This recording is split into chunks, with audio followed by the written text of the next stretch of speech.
Margaret Cole thought she knew her husband Daniel better than anyone.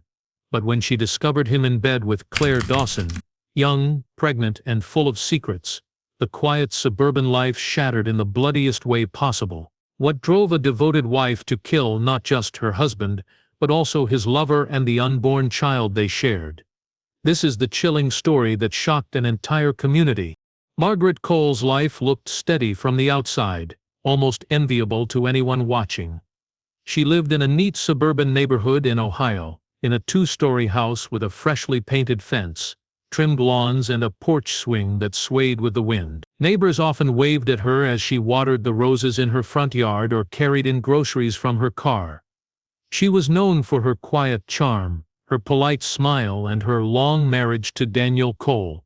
People saw them as a couple that had weathered time, stronger together than apart. But what they did not know was that behind those white curtains and closed doors, Margaret carried an unspoken unease that had been growing heavier with each passing year. Daniel had always been the calm presence in her life, a man of numbers who worked long hours at an accounting firm. He was admired for his discipline and his steadiness, but in recent months, Margaret had noticed a shift in him. At first it was subtle, so faint that she thought she might be imagining it. He came home later, sometimes carrying the smell of cologne that wasn't his own, sometimes avoiding her gaze when she asked about his day. He laughed less, lingered longer on his phone, and when she looked at him across the dinner table, there was a distance in his eyes that unsettled her. The signs piled up slowly. A crumpled receipt for an expensive dinner at a restaurant Margaret had never been to, a faint trace of perfume on the collar of his shirt that did not belong to her, a missed call from an unknown number he silenced the moment she entered the room. She told herself not to overthink, that perhaps work was consuming him more than usual, that maybe stress was pulling him away. But her instincts whispered otherwise, and no matter how hard she tried to push them aside, they returned, louder and sharper each day. Margaret was not naive, nor was she weak. Beneath her calm demeanor was a woman capable of noticing every small change, every odd detail. She began watching Daniel more carefully, quietly studying his patterns the way someone studies a puzzle.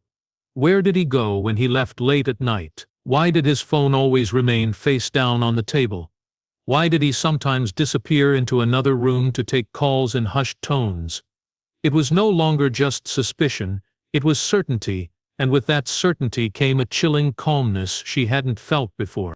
Her life became divided into two parts: the outward picture of normalcy she showed the world, and the hidden obsession growing inside her. She continued cooking dinner, attending neighborhood gatherings, keeping up appearances, but in the silence of her mind, she turned over questions like stones, searching for what lay beneath. Was there another woman? Who was she?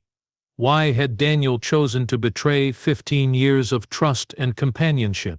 Margaret's heart carried a heavy ache, yet her face never revealed it. She had mastered the art of silence. She knew that confronting Daniel too soon would only give him time to cover his tracks. Instead, she chose to wait. She told herself the truth would reveal itself in time, and when it did, she would be ready. Her waiting was not weakness, it was strategy. She had no idea how close she was to discovering the full extent of his deception, or how far she would be pushed when the truth finally stood naked before her. The house she once called a safe place had turned into a stage of secrets, with Daniel as the actor hiding behind a mask. Margaret felt the walls closing in around her, the shadows lengthening with questions she could not yet answer. Every night, as she lay beside him in bed, she wondered how long she could endure this quiet torture. Her husband, the man she had loved and trusted, was slipping further into a world she did not yet understand. What she didn't know was that this hidden world carried another life, one growing in secret, one that would shatter everything she thought she knew.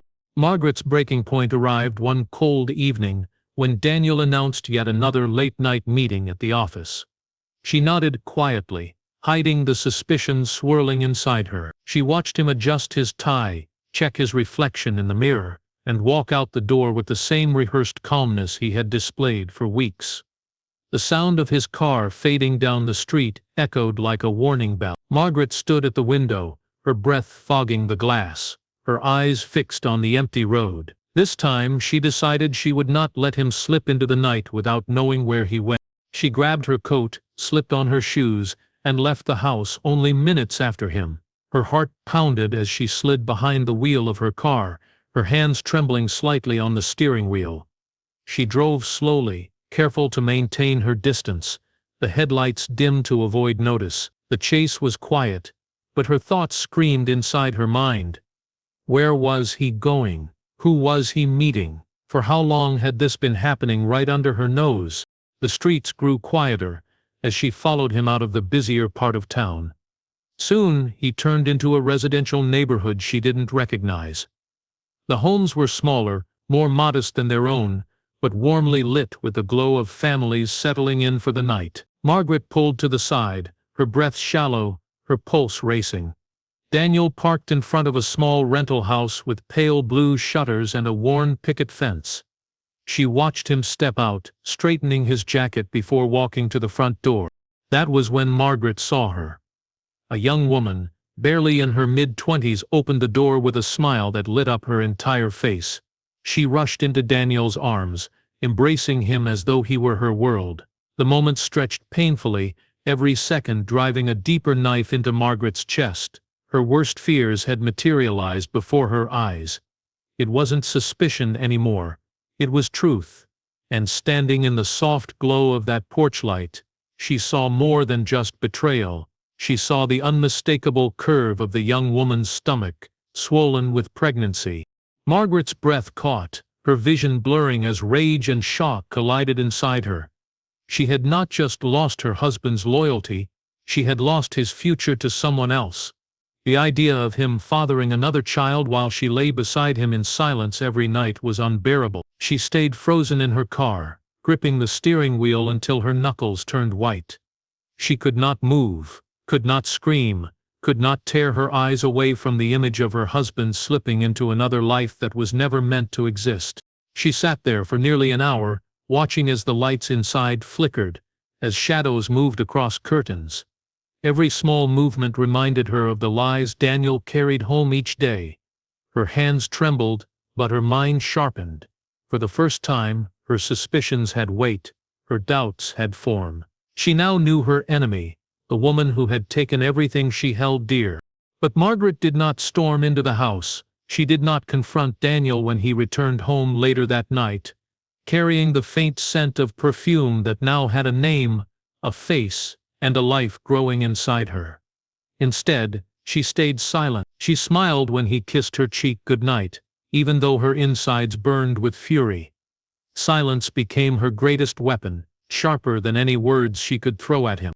In the days that followed, Margaret's obsession grew. She drove by the small blue-shuttered house more than once, watching from a distance as the young woman Claire Dawson moved about with the hopeful energy of someone building a future. Margaret noticed details others would overlook: the way Claire placed her hands protectively on her belly, the way she decorated her porch with flowers, the way Daniel's car appeared outside at least 3 nights a week. Each observation was carved into Margaret's memory like a tally mark of betrayal. Her mind no longer asked whether she had been replaced. It now asked when and how this secret world would collapse. And in the deepest, darkest corners of her thoughts, another question began to form, a question that frightened her with its clarity. If Daniel had built a new life inside that house, how far would she be willing to go to destroy it? Claire Dawson lived in a world of fragile dreams, a world that she believed was built on love and promises whispered in the quiet hours of the night. At 24, she had been swept off her feet by Daniel Cole, a man who carried himself with confidence and maturity. He had assured her of a future where she would never be alone, a future where their child would be welcomed into a home filled with stability and care. In her mind, he was her protector, her partner, the father of the child growing inside her. She had no reason to doubt him. The small rental house where she lived became a canvas for those dreams.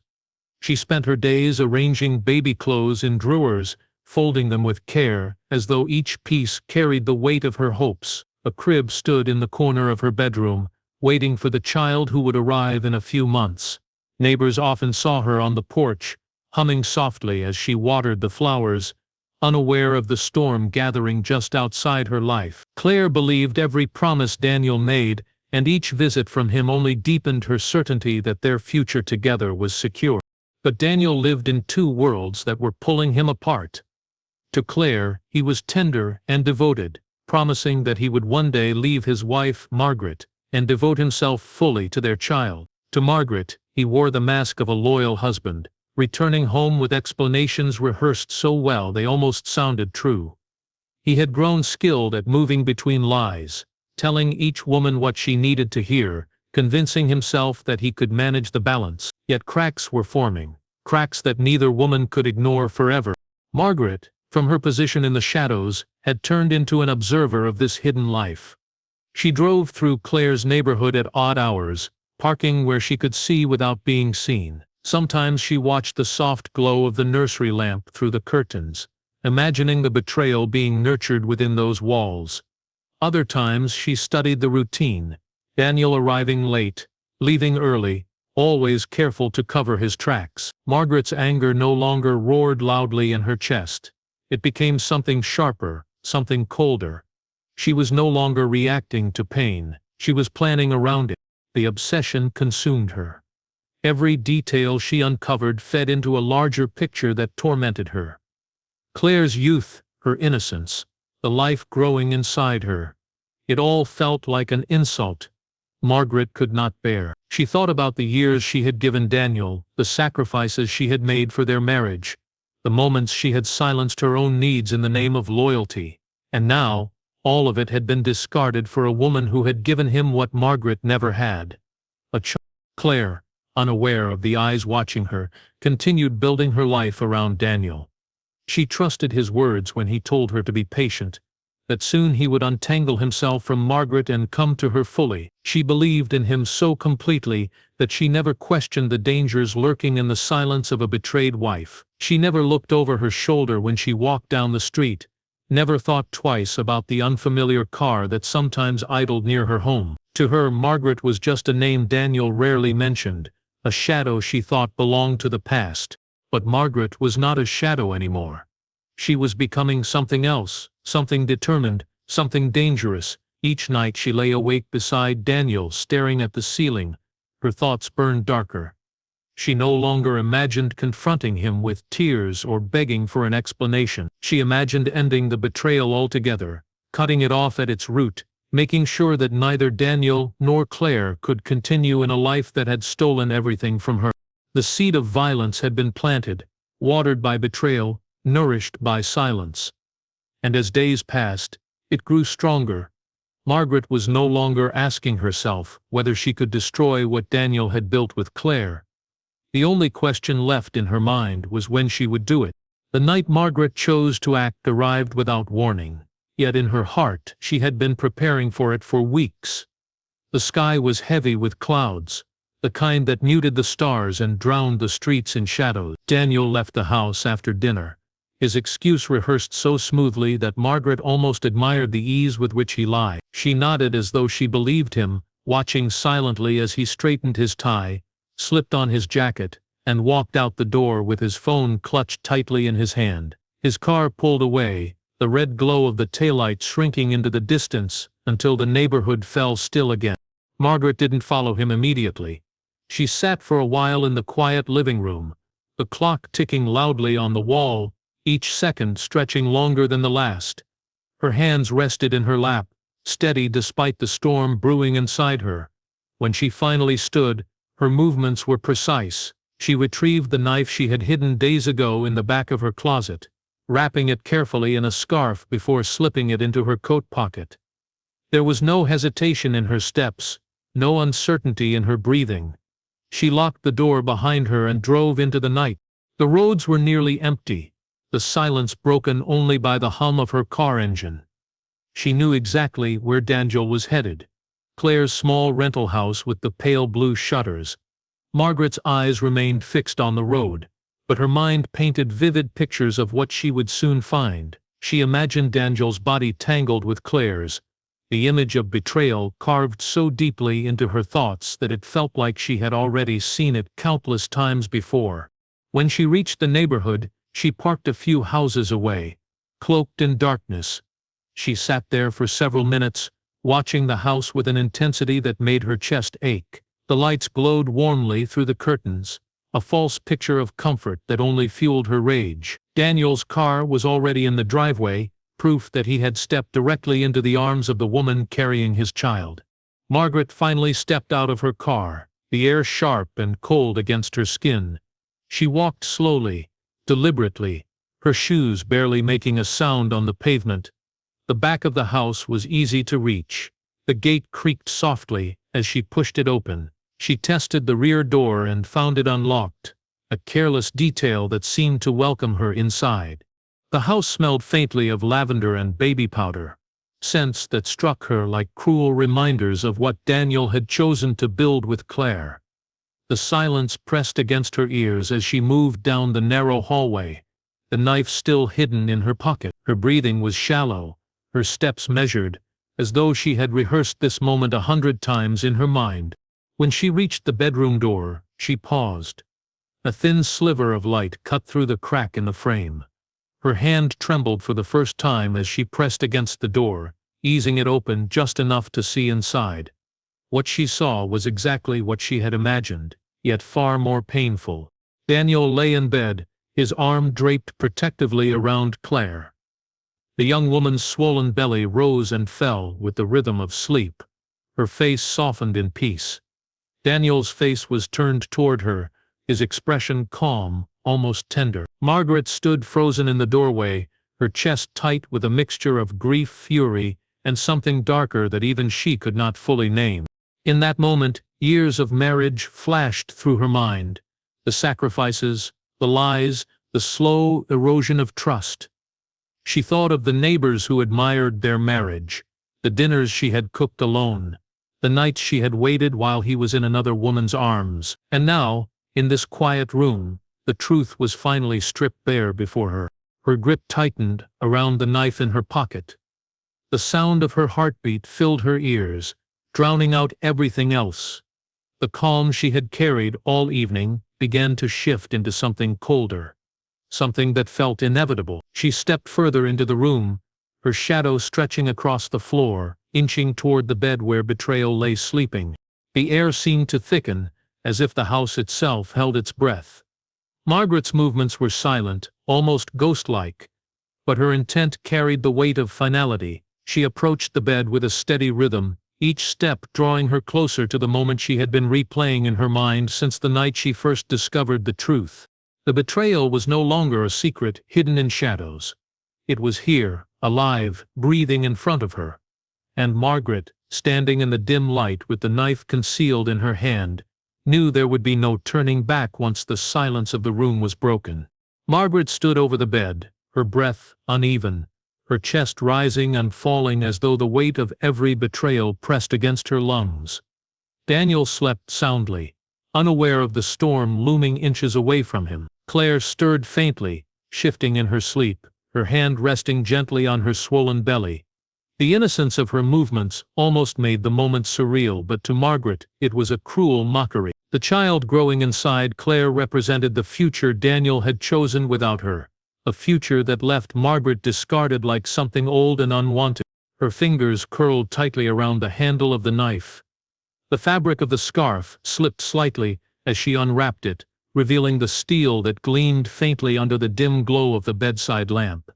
For a long moment she didn't move, her mind spun with memories, the wedding vows, the nights she spent waiting for him to come home, the carefully built life that had slowly been stripped away piece by piece. All of it narrowed down to this room, this bed, these two bodies entwined in a lie that had destroyed her. The first strike was quick, driven by years of suppressed rage. The blade pierced Daniel's chest before he had the chance to open his eyes. His body jolted violently, the sound of his breath catching in shock. His eyes flickered open for just a moment, confusion clouding his gaze. But there was no time for recognition. The force of Margaret's attack left him gasping, his hand twitching weakly before falling still against the blood-soaked sheets. Claire awoke with a sudden scream, her eyes wide with terror. She clutched her belly instinctively, her voice cracking as she tried to cry out again. But Margaret's fury was already upon her. Without hesitation, she turned the knife toward the young woman, her movements swift and merciless. Claire struggled, her body writhing as she tried to shield herself and the life inside her. But Margaret's strikes were relentless. The room filled with muffled cries, then fell into a chilling silence as Claire's strength drained away. The sheets were drenched, the air thick with the metallic scent of blood. Margaret stood trembling, her hands licks, her chest heaving. She looked down at what she had done. Daniel's lifeless eyes staring into nothing. Claire's body twisted in the final stillness of death. The swollen curve of her stomach seemed grotesquely out of place in the silence, a reminder of the innocent life extinguished before it could ever begin. Margaret dropped into the chair beside the bed, her body heavy as though drained of everything human. The knife slipped from her grasp, clattering softly to the floor, leaving red stains across the wood. She stared blankly at the scene before her, her mind neither racing nor calm, caught in a void where emotion no longer existed. She felt no triumph, no satisfaction, only emptiness. Hours passed as she sat in that chair, motionless. The first light of dawn crept through the curtains, painting the room in pale gray. It illuminated the chaos she had created, the tangled sheets, the crimson stains, the stillness of two bodies that had once breathed life and lies. Margaret's face remained expressionless, her eyes hollow as she waited. She didn't run, didn't hide, didn't even wipe the blood from her hands. She had nothing left to protect, no mask left to wear.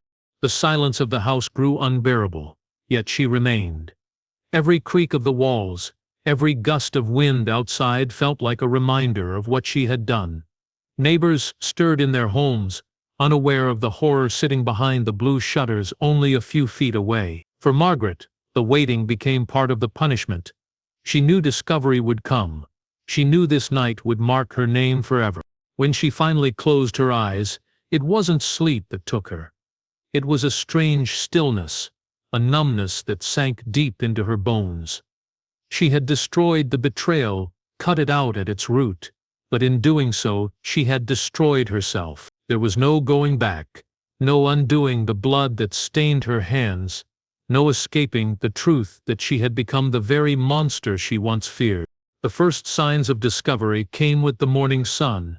Ellen Price, the neighbor across the street, noticed Claire's front door slightly ajar. At first, she thought nothing of it. Maybe Claire had stepped out early for groceries, or perhaps Daniel had forgotten to close it on his way out. But the longer Ellen stared, the more unease settled in her stomach. It wasn't like Claire to leave the door open, especially at this stage of her pregnancy. Concerned, Ellen walked across the road, calling Claire's name softly as she approached the house. When no answer came, she pushed the door open wider. The silence inside was heavy, unnatural. Ellen froze at the threshold, her instincts screaming that something was very wrong. With trembling hands, she stepped back and dialed the police. Within minutes, the quiet street erupted into flashing lights and the distant hum of sirens. Patrol cars rolled in, their presence breaking the suburban calm. Detective James Miller was among the first to arrive, a man seasoned by years of investigating scenes most people couldn't bear to imagine. He moved with practiced caution as he and his team entered the small house, the smell of blood striking them before they even reached the bedroom. What they found inside would haunt them forever. Daniel lay sprawled on the bed, his shirt soaked crimson, his lifeless eyes fixed on the ceiling. Beside him was Claire, her body twisted and still, her hand frozen over the curve of her stomach, as though she had been trying to shield her unborn child in her final moments. The room told the story of violence too brutal to be explained away by accident or rage alone. It was calculated, deliberate. A murder that had extinguished not just 2 lives but a third that had barely begun. And then, in the corner of the room, sat Margaret.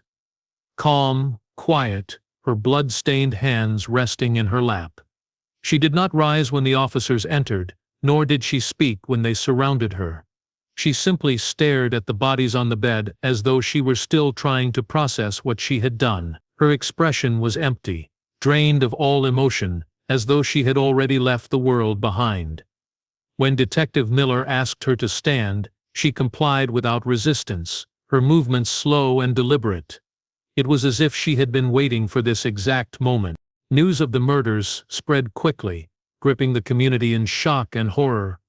Reporters swarmed the neighborhood, their cameras capturing the pale blue shutters of the house where a nightmare had unfolded. Headlines labeled it the pregnant lover murder, each article weaving the tale of betrayal, obsession, and a wife pushed beyond her breaking point. To some, Margaret was a tragic figure, a woman destroyed by her husband's infidelity, driven to madness by the cruelty of being replaced. To others, she was nothing more than a cold-blooded killer who had not only murdered 2 adults, but also snuffed out the life of an unborn child. The courtroom became the stage where Margaret's story was dissected. Prosecutors painted her as calculating, pointing to the knife hidden in her coat, the hours she sat in silence afterward, the lack of remorse in her eyes. They argued that this was no moment of passion. It was planned. The defense, however, clung to the narrative of emotional devastation, describing years of betrayal and silence that finally erupted into violence. But sympathy was hard to win when the photographs of the crime scene were displayed before the jury, showing the brutality of what had taken place. The verdict was inevitable. Margaret was sentenced to life in prison, without parole, her name etched forever into the dark pages of American true crime. She was taken from the courtroom in chains, her face pale, her gaze fixed on nothing. The woman who once watered roses in her front yard, admired by neighbors for her quiet charm, was now a murderer, whose story fascinated and repulsed the nation in equal measure. In her prison cell, Margaret sat in silence, much like she had in the chair by the bed that night. The days blurred together, each one colder than the last. As she replayed the choices that had led her here, the community eventually moved on.